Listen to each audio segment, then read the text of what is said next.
I don't know where I want to start. Like, I am so frustrated with this country. And I don't think that I'm the only one. And to know that we have former law enforcement here, as someone who worked with law enforcement consistently as a practicing lawyer, I'm quite concerned. I'm alarmed by some of the things that you said, specifically, Mr. Speciale, am I saying it correctly? Okay. Mr. Speciale, you said, and I may quote you incorrectly, so correct me, you were warning your family about the possibility of the FBI busting into your home. Is that correct? Close enough? Yes, because they were raiding American citizens all over the United States for trespass. And you'd agree with me that that's, I mean... No, I don't agree that you should use FBI tactical teams to raid people who are trespassing. That's not what I was saying. I'm sorry, I was moving a little slow because I wanted to make sure I quoted this correctly. Are you aware that the FBI recently executed a search warrant at a Washington Post reporter's home? No, I'm not aware of that. Okay, but you'd agree with me that doing something like that with the FBI sounds like what you were afraid of happening, and to be clear, that never happened to you, correct? No, it didn't, but I was aware of the hold FBI on. investigation It's my time. for 2.5 years. But you did not, so they never busted into your home. But you were concerned and you felt like that would be wrong. And so what I'm trying to understand is that there's a lot of complaints about the Ray FBI, and I won't opine on that, but I will make it clear. And Mr. Romano, help me out if I'm wrong, but was Mr. Ray appointed by Donald J. Trump himself? Mr. Christopher Wray, who was the FBI director. Okay, so he was appointed by Donald Trump. And right now, it's interesting because we sit here and we're talking about domestic terrorism, and every day there are Americans concerned about ICE and what ICE is doing. So let me ask you a different question that you may be familiar with. As it relates to the training that the average FBI officer gets before they are admitted as officers, is it longer than 47 days? Yes or no? I don't think that I'm the person that you should be asking that question. I think that the retired FBI agent should be. Anybody want to answer that who's been in law enforcement? Yes, ma'am. The FBI Academy ranges anywhere from, it changes in length and duration. It can go from 12, 14, 16, it's up to 18, 20 weeks. Okay, at a time. Thank you so much. So here it is. We have people, and I know that there have been conversations about political opponents. I believe it may have been you, Mr. Paiota, that you talked about political opponents being prosecuted. Let me ask you, Mr. Romano, though. Are you aware that this DOJ has gone after Jerome Powell, or is going after Jerome Powell? I'm aware of reporting to that effect, yes. Are you aware of this DOJ going after Tish James? Yes. Are you aware of this DOJ going after James Comey? Yes, after the president tweeted that they should. And are you also aware that James Comey is not currently being prosecuted? His case was dismissed. I am. Are you also aware that Tish James' case was dismissed? Yes. Are you also aware that a number of times that they tried to indict Tish James, they were unsuccessful? I am. Now, as a career prosecutor, how many times did you have to try to get people indicted before you could finally secure an indictment? I never had the grand jury reject an indictment that I presented. Oh, okay. All right. Well, it seems like maybe they still need you there because they are struggling. In addition to that, I want to talk because like the conspiracy theories are driving me insane. And maybe it is because I'm used to the law, just being the law and practicing and getting into a courtroom. And maybe it's because I've been there. But I am so confused about how they're like, oh, these poor little people, they did nothing wrong. And that's why the president let them all out of prison. Let's talk about the process, okay? Because you can say that an investigation has been flawed, and Lord knows, as a criminal defense attorney, it was my job to make sure that I dug into every single flaw, because I can tell you in almost every single prosecution that I've had to go up against, the only thing I was looking at is how much did you mess up so that I could represent my client well, right? But it didn't mean that I would get them off. So I'm trying to figure out, did these people, over 1,000 people, get convicted of something that they did in a criminal way on January 6th, yes or no? Yes. Okay, so then you come back, and they were convicted by what, a jury, some of them?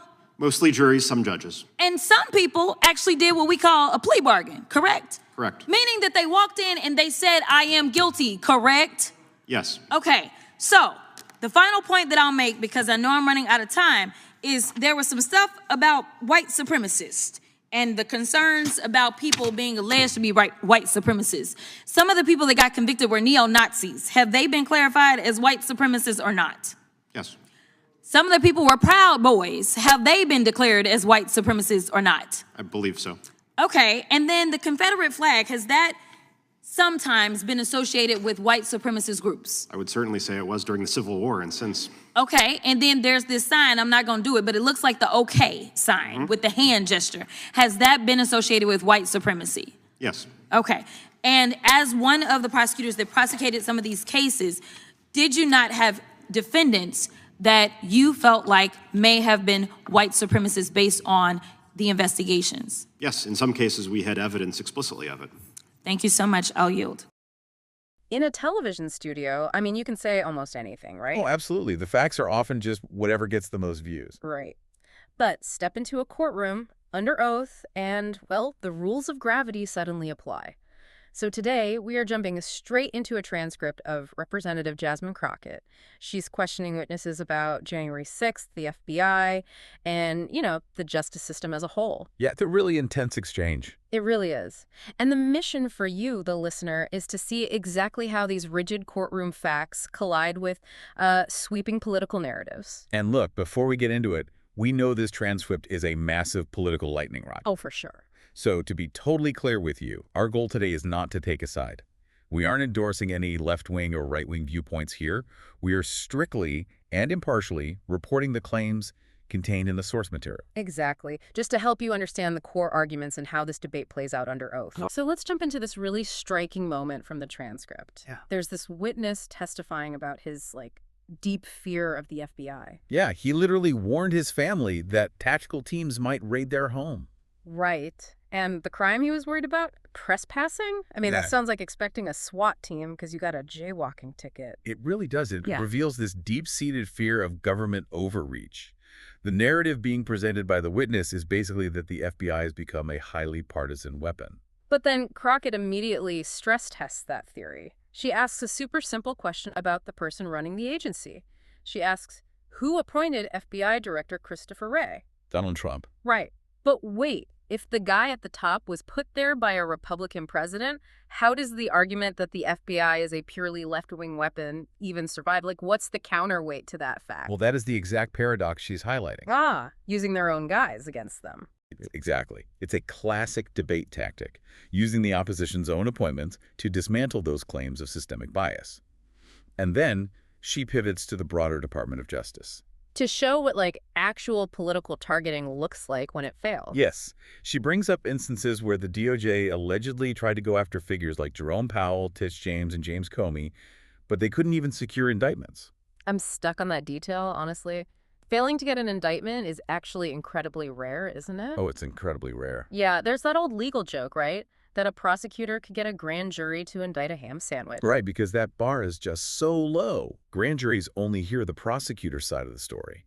So for the DOJ to fail to indict those political figures, the underlying evidence had to be virtually non-existent. Which Crockett then contrasts with another witness in the room, right? Mr. Romano. Yeah, Romano's a career prosecutor. Crockett asks him about his grand jury track record, and his success rate is 100%. Wow, Okay. 100%. He has never had a grand jury reject an indictment he presented. So she's juxtaposing a supposedly weaponized DOJ that can't even clear the lowest legal hurdle to indict its enemies against just a standard prosecutor who bats 1,000 when actual crimes are committed. Exactly. And if the DOJ struggles that much without real evidence, well, the next logical question is how they handled the January 6th cases, where the outcomes were, radically different. Right. And Crockett leans hard into her own background here because she was a criminal defense attorney. She was. Her entire career was built on finding holes in investigations to keep her clients out of jail. So she knows firsthand how fragile a prosecution's case can be, and yet she points out that over 1,000 January 6th defendants have been convicted. Which is a staggering number. If this was just a bunch of people wandering around, how do you secure over 1,000 convictions? Well, you get them through the brutal leverage of the legal system. These weren't all just jury trials where a clever prosecutor spun a story. Right. A massive portion of these were plea bargains. Meaning they just admitted it. Exactly. The prosecution's evidence was so overwhelmingly airtight that defense attorneys looked at it and advised their clients to walk into court, get sworn in, and legally admit guilt. Rather than face a trial. But what kind of evidence creates that kind of leverage? Because the narrative is often that these were just everyday people who got caught up in the moment. So Crockett forces Romano, the prosecutor, to confirm the specific elements present that day. He validates that they had documented evidence of neo-Nazis, Proud Boys, Confederate flags, well, and white supremacist symbols like the OK hand gesture. Oh, wow. But how does, pointing out a hand gesture or a flag actually dismantle the defense in a courtroom? Because it destroys that accidental tourist defense. It proves premeditation. Coordination and shared intent among specific groups. Exactly. When a prosecutor can show you arrived with organized factions holding extremist ideologies, it establishes a motive. Which turns a simple trespassing charge into a conspiracy or obstruction charge. Right. It completely changes the legal math. So why should you care about all this? I think this deep dive exposes the fundamental difference between political theater and legal reality. Yeah, absolutely. I mean, you can broadcast whatever theory you want to millions of followers, but the moment you step into a courtroom, those theories are subjected to a brutal, unforgiving standard of evidence. It forces public rhetoric to actually prove itself. Which leaves you with this to chew on. When political figures publicly grill witnesses and lay out these concrete legal facts on camera, are the strict rules of evidence actually capable of changing the public's mind? Or does the political theater just harden the beliefs people already hold?